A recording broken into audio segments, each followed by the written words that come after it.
बड़ा जोर है। इधर भी दिखानी क्लैपिंग कर दो। हेलो तो नहीं लग जाते फिर चला नहीं तो मैडल का कितने हैं बाहर अपने सामने भाई अली भाई तो जाइए सामने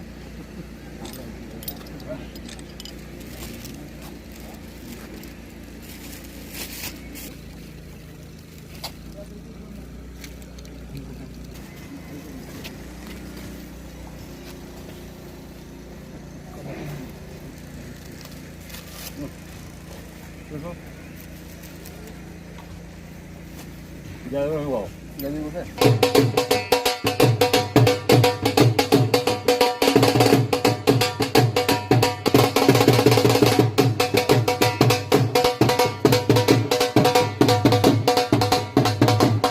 सूबेदार संजीव सिंह आर्मी से बिलोंग करता हूं और ये 4th नेशनल पैराशूटिंग चैंपियनशिप हुई थी अभी जो ये न्यू दिल्ली डॉक्टर करनी सिंह शूटिंग रेंज में हुई थी 1 नवंबर से 5 नवंबर।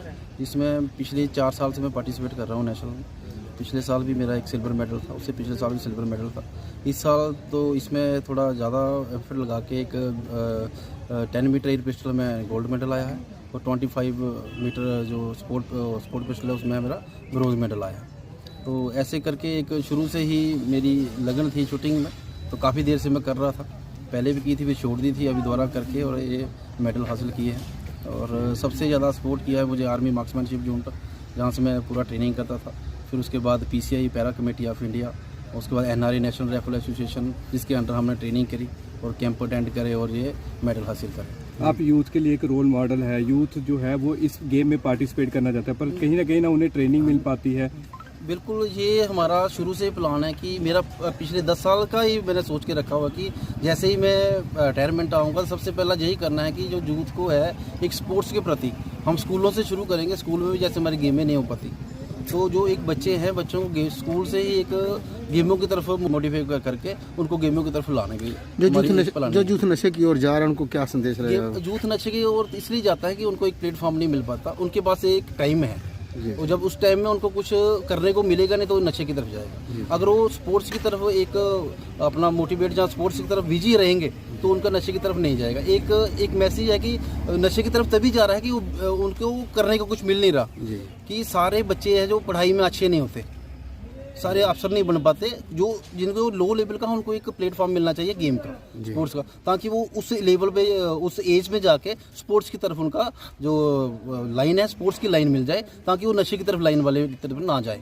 ये तभी मिलेंगे जब हमारे जो ऊपर के अधिकारी हैं, जो अफसर हैं, वो इस लेवल पे जो स्पोर्ट्स को बढ़ावा देंगे। जगह जगह छोटे छोटे ग्राउंड या कुछ करके और छोटी छोटी टूर्नामेंट कराना शुरू करें स्कूल लेवल पे, जहाँ फिर स्कूल लेवल जब होंगी तो फिर सिविल पे भी उनका कंपटीशन बढ़ेगा। और एक जो है गेम एक नशा है, जैसे दूसरी नशे हैं गेम भी नशा है।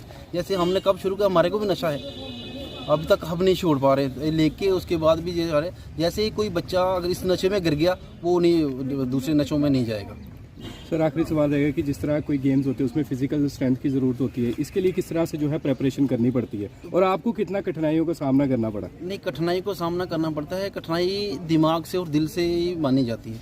जब तक आप कठिनाई करो सोचोगे तभी कठिनाई मिलेगी। अगर आप नहीं सोचोगे ना तो कुछ भी नहीं है, चाहे जितना मर्जी तकलीफ आए शरीर को, लेकिन वो थोड़े दिनों बाद धीरे धीरे प्रिपरेशन बनता जाता है और बाद में वही चीज़ें आसान लगती हैं। सिर्फ एक स्टार्टअप है, जो बच्चा स्टार्टअप करता है उसको शुरू में बहुत कठिनाइयाँ आती हैं, लेकिन उस कठिनाई को धीरे धीरे जब बढ़ता जाता है उसी के अंदर किसी भी स्पोर्ट्समैन को उसमें मज़ा आना शुरू हो जाता है। इसमें ये ओवरऑल गेम है, इसमें फिजिकल फिटनेस भी चाहिए ज़्यादा, इसको माइंड का गेम है। इसमें पूरा माइंड का बहुत सेटअप है कि एक शॉट को हम 10 में मारते हैं, एक को तो मार लेते हैं, लेकिन 16 शॉट 60 शॉट को हमने 10 मारना है। तो उसके लिए माइंड का जो एक सेटअप बहुत लंबे समय तक जो उसको हमने जो बनाना होता है बहुत लंबे समय तक रखना पड़ता है। हमारे पूरे स्टेटों के आए थे, पूरे इंडिया के खिलाड़ी थे उसमें आए हुए, तो उनके अंदर हमारा ये भी काफ़ी टफ गेम है। ये नहीं है कि आपने एक बार स्कोर मार दिया तो उसमें आप आए। पहले हमारे को क्वालिफाई करना पड़ता है, क्वालिफाई के बाद भी आप जब फर्स्ट मार देते हो उसमें मेडल डिसाइड नहीं होता, उसके बाद भी हमारे को फाइनल खेलना पड़ता है। जो टॉप 8 होते हैं उसके अंदर फिर फाइनल एक कंपटीशन चलता है आपस में, हर शॉट का एक शॉट का, उसके बाद फिर डिसाइड होता है कि मेडलिस्ट कौन है कौन। आज हमारे बड़े भाई संजीव सिंह बलोरिया जी, जो कि बरवाल के रहने वाले हैं, उन्होंने आपको अच्छी तरह से व्याख्यान कर दिया इस चीज़ का कि 4th पैराशूटिंग जो कंपटीशन था, जो कि दिल्ली में 1 से लेकर 5 नवंबर तक हुआ है, उसमें ये लगातार पिछले 3 साल से पार्टिसिपेट कर रहे थे। बट इस बार इनका 10 मीटर और 25 मीटर्स में 10 मीटर्स में इनका गोल्ड आया है और 25 मीटर्स में इनका ब्रॉन्ज मेडल आया है। तो इंडियन आर्मी में ये सूबेदार हैं, तो बहुत ही प्राइड की बात है। आपको तो पता ही है कि कठुआ वीरों की धरती है, ये देश वीरों का है। तो उसी के चलते आज बरवाल एथलीट क्लब ने रेलवे स्टेशन कठुआ पहुंचकर इनका भव्य स्वागत किया और इनको हार पहनाकर इनको बहुत ही वार्म तरीके से इनका वेलकम किया, उसी धुन में कि जैसे पीछे चलते आ रहे हैं कि ये बरवाल की धरती से हैं। तो बरवाल ने सपूत पैदा किए हैं, वो चाहे किसी भी क्षेत्र में हो, स्पोर्ट्स में हो, आर्मी में हो, चाहे वो सिविल सर्विस में एस्पिरेंट्स हो, चाहे वो एडमिनिस्ट्रेटर्स हों, कहीं पे भी। तो उसी की कड़ी में एक और लाइन ऐड करना चाहूँगा कि जिस तरह से इन्होंने यूथ का मार्गदर्शन किया है और यूथ के हौसले बुलंद किए हैं। गोल्ड मेडल आना कोई छोटी मोटी बात नहीं होती। ये कहीं पे भी पैसे दे के गेम अरेंज नहीं की गई थी।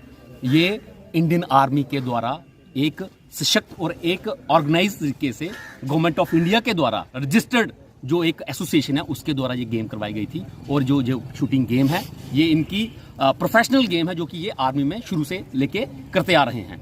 तो ये किसी मैं आपको वो बता दूं कि आज वो होते हैं ना कि पैसे के दम पे भी सर्टिफिकेट्स मिलते हैं, पैसे के दम पे भी लोगों में वाहवाही लूटी जाती है ना। कोई नेशनल खिलाड़ी बोलता है अपने आप को, कोई इंटरनेशनल खिलाड़ी बोलता है, तो ये वो वाले खिलाड़ी नहीं है। ये एक सच्चे सपूत है। जैसे हम 21 किलोमीटर भागते हैं तो हम भागते हैं, वो विद चिप के साथ भागते हैं, RFID के साथ भागते हैं। तो ये भाई साहब ने भी 10 मीटर में गोल्ड मेडल लिया है, उसका सर्टिफिकेट इनके पास है, वेरीफाइड है, और वो इंडियन आर्मी के द्वारा ऑर्गेनाइज किया गया था, वो है। तो इसी के चलते मैं एक संदेश और देना चाहूँगा कठुआ के यूथ को कि इसी स्पोर्ट्स की लय में अपने आप को बना के रखें।